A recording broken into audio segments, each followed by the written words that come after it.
it's not just the U.S. stock market that's been setting some records. Gold and silver coins have been too. They've been selling like hotcakes from the U.S. Mint. In January, they set records, multi-year recorts. Commodities guru Jim Rogers is here to help us understand that. He's also author of the new book, Street Smarts. Mr. Rogers.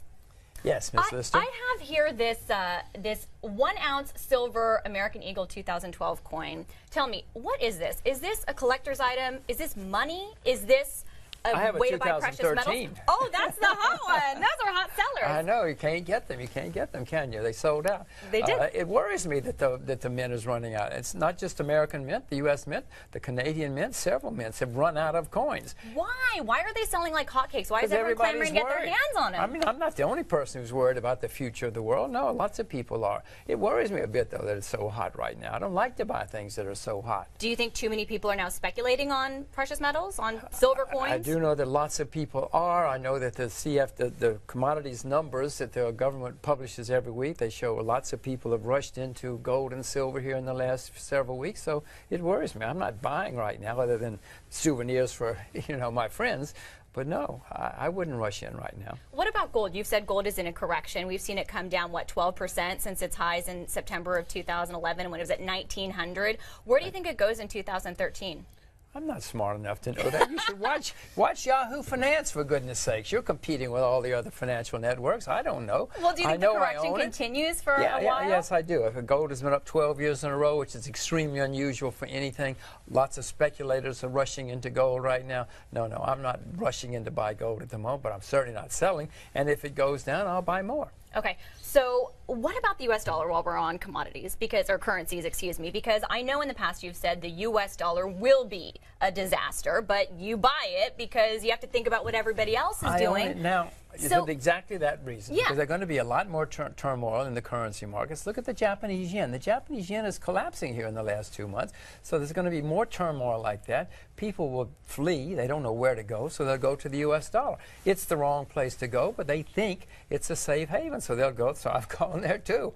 Yeah. Can I defend it? No, I cannot defend it, except for the fact that that's what other people are doing. So for the foreseeable future, is dollar still king?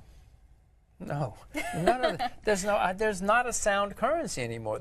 There are sounder currencies, the Canadian dollar, the Australian dollar. There's some currencies, the Singapore dollar, the Chinese renminbi. There's some currencies that are less unsound, but there's no such thing as a sound currency anymore. Hang on to your silver. Okay, I will. So then, I guess including precious metals and currencies, if you could only hold one today, what would it be?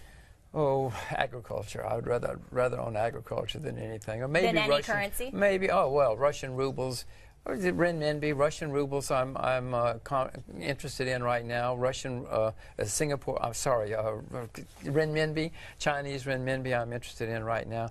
There are some currencies, but none of them. There is no paper money in 2014, 2015 that's going to be worth much of anything. So if you had to pick one, it would be the renminbi? If you could only hold one today. No, it wouldn't be the renminbi because it's not convertible. Right. I'd like to be able to get by. I guess it'd be I can't believe I'm about to say the ruble. It'd be the ruble or the U.S. dollar. It'd be the. Wow. No. The Cold War all over again, the ruble and the U.S. dollar fighting. It might be the Russian ruble, believe it or not. The U.S. dollar is still very, very popular, and still the euro is in some parts of Africa because they used to be European colonies. No, it's in some parts of Asia, the yen, but no, it's still the that's what I said. That's why I own U.S. dollars, not because the U.S. dollar is a sound currency, but because nobody else knows what to do. You should hold. What about these coins? Do other people perceive this to be money in other parts of the world, or not yet? Not money, but they know it's a store of value. You can find silver coins all over the world. In parts of East Africa, you can find silver coins that are 200 or 300 years old. Old Austrian Empire coins. There are lots of them in East Africa. It just depends on where you are. But nearly everybody in the world, Ms. Lister, knows about gold and silver. Don't sell your gold and don't sell your silver. Okay, but be careful of the speculators at the current moment, I guess. The Japanese yen, some people tweeted me that they had heard that you were buying it. Are you? Well, I did own the yen a year or two ago, or even several months ago. But then when Mr. Abe said he was going to print as much as he could, I, believe it or not, sold my yen. Okay. But I'm thinking about buying it again because right now, Everybody is bearish on the Japanese yen. It's astonishing how many bears there are on the Japanese yen. Why the ruble when Russia has so many problems that every day in the media we hear about Putin clamping down, and we know the history of confiscation of wealth there? But Miss Lister, you're supposed to buy low and sell high. Tell your producers.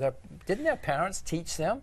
You buy low and you sell high. Yes, Russia has massive problems. I've been bearish on Russia for 46 years. I know all the problems. That's why Russia's so cheap. But if I'm right, there's great change taking place in Russia, and whenever you can find a cheap place or cheap anything where there's massive positive change taking place, you should buy all you can. Okay, but if you buy low and it gets taken from you before you can sell high, then what Yes, happens? but Lauren, that's why I've been bearish for 46 years. Actually, if I'd been smart enough, I would have been bearish since 1917. I wasn't born in 1917. Russia's been a disaster since 1917. But all of that is changing now.